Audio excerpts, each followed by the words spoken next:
Hello दोस्तों, स्वागत है आपका तीसरे रशियन लेसन में। एक लंबा सा ब्रेक लिया था और आपको ब्रेक दिया भी था क्योंकि अल्फ़ाबेट्स और रीडिंग जो है वो सबसे इम्पॉर्टेंट चीज़ है।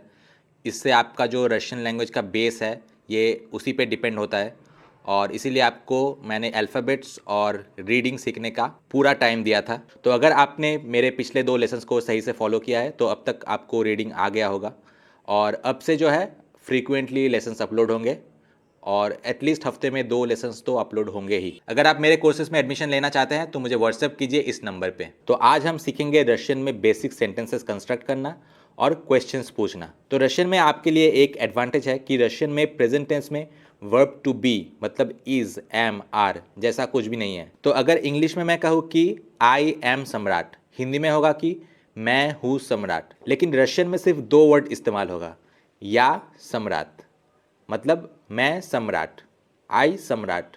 बीच में एम या फिर हिंदी में जैसा हु लग रहा है एक एक्स्ट्रा वर्ड, ये रशियन में आपको नहीं लगेगा। तो रशियन में डायरेक्ट होगा कि या सम्राट। तो आप देख सकते हैं कि रशियन में बहुत ज़्यादा सिंपल है। तो हम कुछ और एग्जाम्पल्स देखेंगे अभी।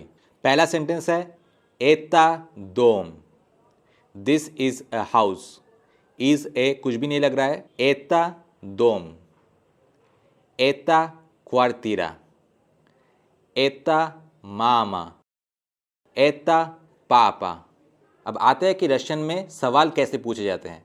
तो रशियन में सवाल पूछना भी बहुत इजी है। रशियन में in most of the cases सिर्फ इंटोनेशन से सवाल पूछे जाते हैं, मतलब सेंटेंस जैसा है वैसा का वैसा ही रहेगा, सिर्फ इंटोनेशन चेंज होगा। इंटोनेशन मतलब कहने का टोन चेंज होगा, उसमें सिर्फ सवाल वाला जो टोन है वो सवाल वाला इंटोनेशन ऐड होगा। अगर इंग्लिश में मैं आई एम सम्राट को क्वेश्चन में बदलना चाहूँ तो क्या होगा, एम आई सम्राट, और हिंदी में एक क्या ऐड होगा, क्या मैं सम्राट हूँ। अगर मैं कहता हूँ कि या सम्राट, इसको क्वेश्चन में कैसे बदलेंगे, या सम्राट, तो सेंटेंस जैसा है वैसा ही रहेगा, सिर्फ एक इंटोनेशन ऐड होगा।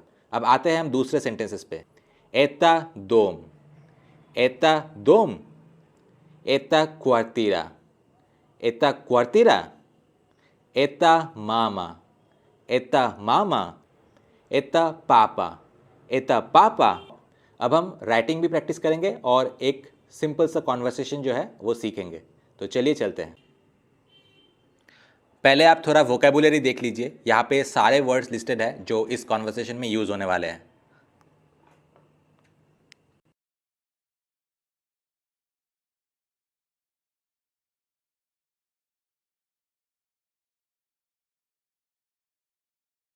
तो एता, तो मतलब हु इज दिस, लेकिन यहाँ पे क और त जो है बिल्कुल एक साथ है, तो प्रोनाउंसिएशन करना थोड़ा मुश्किल है। तो क जो है वो ऐसे प्रोनाउंस होगा। तो एता मामा ई पापा, आ एता ब्रात ई सिस्त्रा।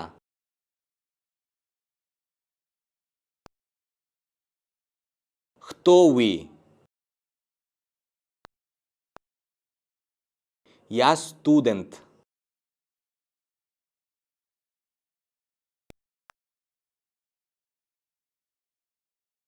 как вас зовут?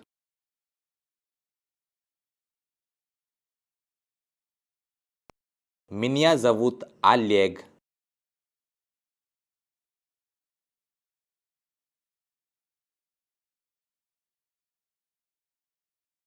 तो ये लेसन यहीं पे ख़त्म होता है। एक छोटा सा लेसन था आपके कॉन्वर्सेशन स्किल्स को बढ़ाने के लिए।